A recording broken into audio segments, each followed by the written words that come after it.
ماہوار رمضان کی خصوصی سحری نشریات میں ایک بار پھر تمام دیکھنے اور سننے والوں کو خوش آمدید کہتے ہیں، اور یہ آپ دیکھ رہے ہیں ہمارا سیگمنٹ فیضان علم۔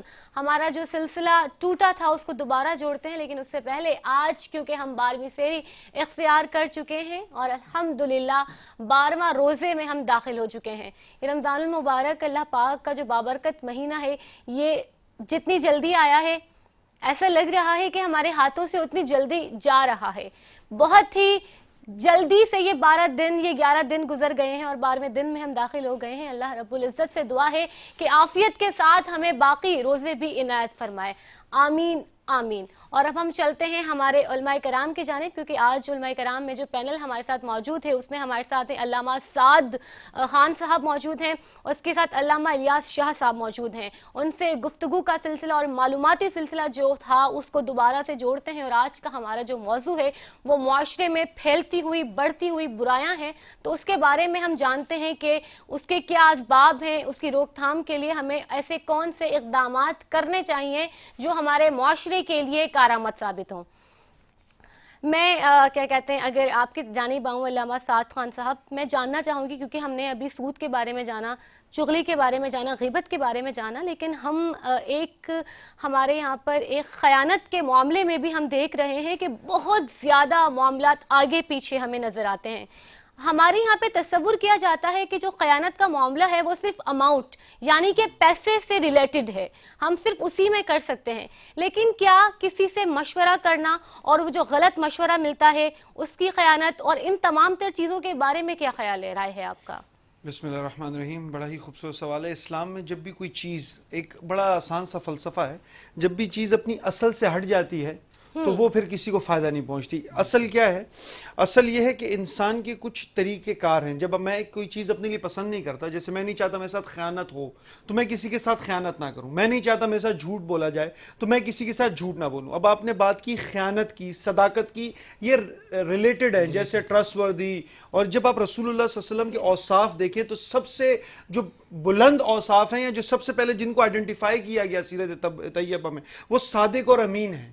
آپ رسول اللہ صلی اللہ علیہ وسلم، اگر تمام مکی لوگ رسول اللہ صلی اللہ علیہ وسلم کو صادق اور امین کی وجہ سے جانتے تھے، اور آپ گزشتہ جیسے پروگرام بھی آپ نے حضرت خدیجہ رضی اللہ تعالیٰ عنہ پر کیا ہوگا، اگر آپ حضرت خدیجہ رضی اللہ تعالیٰ عنہ کی وہ رسول اللہ صلی اللہ علیہ وسلم کے ساتھ شادی کے اسباب میں دیکھیں تو وہاں بھی کہیں نہ کہیں ایمانداری شامل ہے۔ جب میسرہ آ کر بتاتا ہے کہ میں نے رسول اللہ صلی اللہ علیہ وسلم کو دیکھا جو امانت اور صداقت کی معراج پر تھے، جو جھوٹ تو بہت دور کی بات ہے، جن کو ان کے دشمن بھی کہتے ہوں کہ اس جیسا سچا آدمی کوئی نہیں، اس جیسا امین کوئی نہیں۔ امین کیا، امانت کی کیا علامت ہے؟ جب مکہ مکرمہ چھوڑ کے جا رہے ہیں تو پیچھے حضرت علی المرتضیٰ رضی اللہ تعالیٰ عنہ کو چھوڑ کے جاتے ہیں کہ جن کی امانتیں ہیں تم اس کو لوٹا دینا۔ تو یہ سب سے بڑی امانت۔ اب آپ نے بالکل، ہم خائن، ضروری نہیں ہے کہ کوئی ہمارے پاس کوئی چیزیں رکھوائیں تو ہم اس میں خیانت کرتے ہیں، ہم بہت ساری چیزوں میں خیانت کرتے ہیں۔ آپ نے صرف اس کا ایک پرسپیکٹو ایک اور بیان کیا کہ کوئی مشورہ لیتا ہے۔ کیا آپ کو یہ نہیں لگتا کہ اللہ رب العزت نے ہمیں تمام انعامات دی ہیں؟ ہاتھ کی خیانت یہ ہے کہ اللہ کی مرضی کے خلاف استعمال ہو، زبان کی خیانت یہ ہے کہ جو میرا رب چاہتا ہے میں وہ بات نہ کروں، آنکھوں کی خیانت یہ ہے کہ میں وہ دیکھوں جو میرا رب نہ چاہتا ہو، کانوں کی خیانت یہ ہے جو میرے رب کی مرضی کے خلاف شامل ہو۔ تو یہ بھی آپ اللہ کے انعامات سے خیانت کر رہے ہیں، کیونکہ دیکھیں ایک بات ہے، اللہ نے جو آپ کسی کو انعام دیتے ہیں نا، آپ کسی کو گھڑی دیں تو وہ جب ہاتھ پہ پہنے گا تو اس کا حق بھی ادا ہوگا، آپ کو خوشی بھی ہوگی۔ اس لیے اللہ رب العزت کے تمام انعام ہیں ہمارے اوپر، اللہ رب العزت، تو اس کا شکر بھی ادا کرنا ہے۔ اس کا شکر بھی حضرت یہی ہے کہ اپنی آنکھ سے وہ دیکھیں جو میرا رب جانتا ہو۔ اس میں ایک بات ایڈ کر کے آپ کہ جس طرح سے معمول ہوتا ہے پروگرام کا، دوسرے علامہ صاحب کی طرف جائیں گے، لیکن میں ایک بات بتاؤں کیونکہ رمضان کا سیشن بھی چل رہا ہے، خیانت کی بات بھی ہو گئی، روزے کی بھی کچھ قسمیں ہیں اور ناظرین جان لیں کہ ہم کون سی قسم پر کھڑے ہیں۔ پہلا روزہ ایک ہوتا ہے عام لوگوں کا روزہ جو صرف انسان بھوک پیاس برداشت کرتا ہے شام تک۔ دوسرا خواص کا روزہ۔ خواص کا روزہ کیا ہے کہ انسان بھوک پیاس تو برداشت کرتا ہے لیکن اس کے تمام جسم کے اعضاء کا بھی روزہ ہوتا ہے، آنکھوں کا بھی روزہ، زبان کا بھی روزہ، کانوں کا بھی روزہ، کہ وہ اللہ کی نافرمانی کی طرف نہ بڑھیں۔ ایک ہوتا ہے اخص الخواص جن کے خیالات کا بھی روزہ ہوتا ہے حضرت، وہ ان کے خیالات بھی ہمیشہ مسجد نبوی کی طرف رہتے ہیں، ان کے خیالات کی معراج ہو رہی ہوتی ہے، ان کے خیالات بھی کوفہ اور بصرہ کی گلیوں میں گھوم رہے ہوتے ہیں، تو اپنے خیالات کا بھی. اسی طرح خیانت صرف یہ نہیں کہ مال کے ساتھ ہو، جب انسان ہر چیز سے بچے. اور 3 اسباب ہیں معاشرے سے اگر آپ وہ کریں. ایک انسان کیا کرتا ہے؟ اپنے نفس کی وجہ سے گمراہی میں جاتا ہے. آپ چاہتے ہیں کہ نیک ہے، لیکن آپ جیسے نفس آپ کو، اور ہمارے ہاں ایک عجیب بات کہتے ہیں نفس کو مارو. نفس کو مارا نہیں جا سکتا، یہ بات غلط. نفس کی اصلاح ہو سکتی ہے، نفس کو مسلمان کیا جا سکتا ہے. نفس واجہ انسان کے ساتھ تو اپنے نفس پہلا، دوسرا ابلیس سر مبین ہے، عدو مبین ہے. تیسرا ہم لوگ نا ٹرینڈ فالوورز ہیں، ٹرینڈ سیٹرز نہیں. بھائی ٹرینڈ چل رہا ہے میں بھی اس کے پیچھے پیچھے چل رہا ہوں. یہ چل رہا ہے مطلب ابھی جیسے حضرت نے بات کی نا سود کے بہانے لوگ بولتے ہیں بھائی سود کے بغیر کاروبار کیسے نہیں ہوگا، جھوٹ نہیں بولو گے تو کام کیسے چلے گا. ہم نا پیچھے فالوورز ہیں، we are not a trendsetters. ہمیشہ کوشش کریں اگر کوئی گمراہی کی طرف جا رہا ہو پوری قبیل جائے. میں حق پرستوں کی ایک قبیل سے ہوں، جو حق پر ڈٹ گئے اس لشکر قلیل سے ہوں. میں یوں ہی تو نہیں دست و گرما زمانے سے، میں جس جگہ کھڑا ہوں کسی دلیل سے ہوں. ہمیشہ یاد رکھیے کہ آپ اگر حق پر ہیں اپنا راستہ خود بنائیں، صراط مستقیم ہے. ضروری نہیں ہے کہ اکثر لوگ، تو آپ اپنا دیکھیں کہ اس طریق آپ کا کون سا ہونا چاہیے.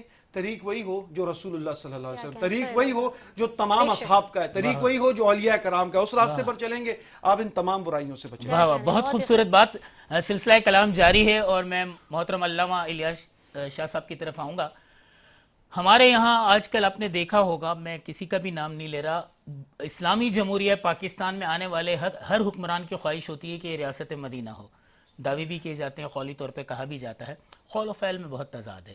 پہلے تو میں یہ چاہوں گا کہ آپ یہ بتائیں کہ ریاست مدینہ کے اصل خد و خال کیا تھے، اور اگر ہم ریاست مدینہ بنانا چاہیں تو ہم سب کے لیے حکمران بشمول عوام کیا چیزیں ضروری ہیں، یہ ذرا وضاحت فرمائیں. جی ماشاءاللہ بہت اہم سوال ہے. حدیث مبارک سے اس کی ابتدا کرتے ہیں. اللہ کے نبی فرماتے ہیں الا کلکم راعٍ وکلکم مسئول عن رعیتہ. تم میں سے ہر آدمی نگہبان ہے اپنے ماتحتوں کا، اور ہر ایک سے اس کے ماتحت کے بارے میں سوال ہوگا. جو شخص جس درجے کا نگران ہے، ایک گھر کے اندر باپ اپنے بچوں کا نگران ہے، استاد شاگردوں کا نگران ہے، اسی طرح آپ اوپر کی درجے تک چلے جائیں تو جو ملک کا سربراہ ہوتا ہے، مملکت خداداد کا بڑا ہوتا ہے، اس کا عہدہ سب سے بڑا ہوتا ہے. یعنی کہ وہ پورے معاشرے کا نگہبان ہوتا ہے. سیٹ اس کے پاس اہم ہے تو اس سے سوال بھی اہم ہوگا. حضرت عمر فرماتے تھے نا کہ اگر دریا کے کنارے کتا بھی بھوک سے مر گیا تو اس کا سوال حضرت عمر سے کل قیامت میں ہوگا. سیٹ بڑی ہے تو اس کی ذمہ داری بھی بڑی ہے. اسی طرح اگر ہم جناب رسول اللہ صلی اللہ علیہ وسلم نے جو مدینے کی ریاست کو تکمیل دیا اور حضرات خلفائے راشدین کے زمانے میں اس کی تکمیل مکمل ہوئی، تو آپ دیکھیں سیدنا عمر فاروق رضی اللہ تعالیٰ عنہ راتوں کی تنہائی میں راشن کو کندھوں پر اٹھا کر غریب فقراء مساکین کے گھروں تک جاتے ہیں. تو جو نگران ہوتا ہے، نگہبان ہوتا ہے، اس کے اوپر بہت ساری ذمہ داریاں عائد ہوتی ہیں.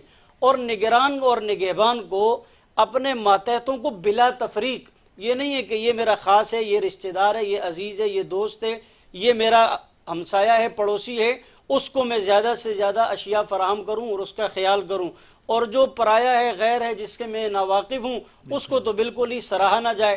اور ہمارے ہاں یہ بھی ہوتا ہے کہ کسی آدمی کے اندر ٹیلنٹ نہیں ہوتا، تعلق ہوتا ہے، اس کو آگے لایا جاتا ہے. لیکن ایک آدمی میں ٹیلنٹ اور صلاحیت موجود ہے، اس کو پیچھے کر دیا جاتا ہے. تو اسی طرح نگران جو ہے وہ تفریق سے ہٹ کر جب چلے گا، ایک ریاست کو قائم کرے گا، تو لوگ اس کی مثال قائم کریں گے. حضرت عمر بن عبدالعزیز رحمہ اللہ کا زمانہ ہے اور آپ جو ہے وقت کے خلیفہ ہیں. عید الفطر کا موقع آتا ہے تو گھر والی کہتی ہے کہ بچوں کے پاس کپڑوں کے لیے پیسے نہیں ہیں، آپ ایسا کریں کہ وزیر خزانہ سے کہیں کہ ہمیں اس مرتبہ سیلری ایڈوانس دے دیں، پھر ہم جو ہیں وہ اگلی دفعہ آپ کو سیلری واپس کر دیں گے.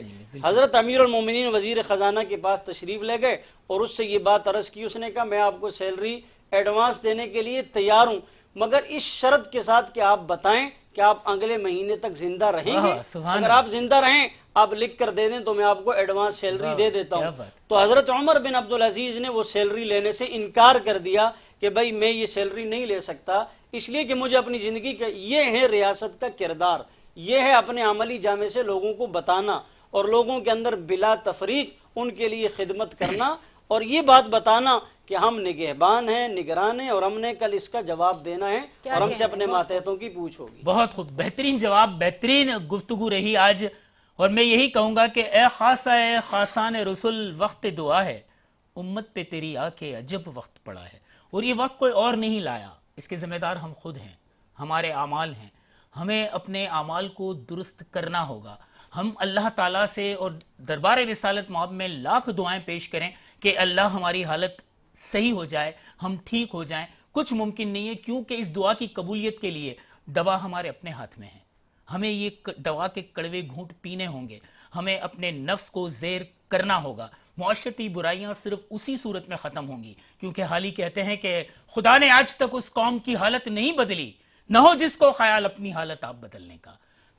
آئیے عہد کریں، عزم کریں کہ ہم سب مل کر اپنی حالت خود بدلیں گے، تاکہ فیضان علم کے یہ چراغ ہمیشہ ہمیشہ تا قیامت اسی طرح روشن ہوتے رہیں. میں بہت شکر گزار ہوں دونوں علماء کرام کا. بہت بہترین اور بامقصد گفتگو رہی، اور گفتگو ہمیشہ جاری رہے گی. اللہ تبارک و تعالیٰ اس گفتگو کی برکت سے ہمارے کردار میں، ہماری گفتار میں اور ہمارے اعمال میں بہتری لائے. آمین ثم آمین. اس کے ساتھ ہی چلتے ہیں بریک پر، ملتے ہیں بریک کے بعد.